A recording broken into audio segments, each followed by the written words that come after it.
love me. Tell me pretty lies, look me in the face. Tell me that you love me, even if it's fake. Привіт всім! Сьогодні у нас обзор на Wi-Fi камери. От такі мені прийшли 4, дві вже встановлені. Я вам їх покажу, як вони роблять. Так, почнемо розпаковку.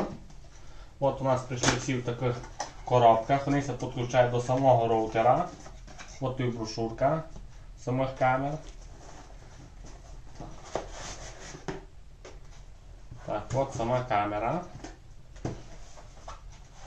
От вона має такий вигляд.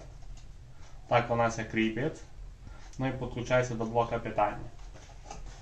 Ну і сама се підключає до Wi-Fi. Так, у нас у комплекті входить така ще коробочка.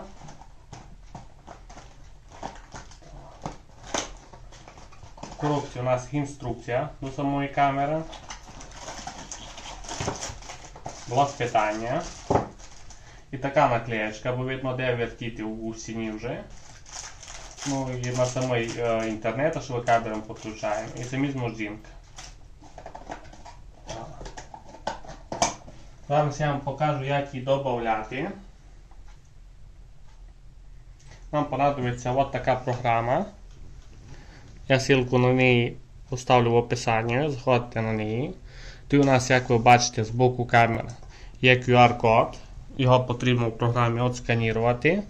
Нажимаєте на плюсик, сканіруєте і додаєте камеру. Потім підключається до вашого роутера. У мене так вона є, я покажу зараз саму зйомку з самої камери. Так. От, переключувати сама камера, джойстик, управління.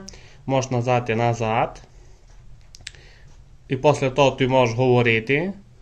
Ну і включати світло, ледку вже відключати і так далі. Звук з камери. Так, переключаємо на HD. І так, нам треба чуть назад. Зараз я вам покажу, як вона знімає. Включимо з HD на повний екран. От видите, такий джойстик. Видите, качество прекрасне. Так. Тут можу включати, ви будете чути, що говорить. Є настройки слідувати за якимось об'єктом. Допустим, когось буде ходити, воно буде слідувати. Ну тут, як я вказував, нажимаєте на стрілочку і можете говорити.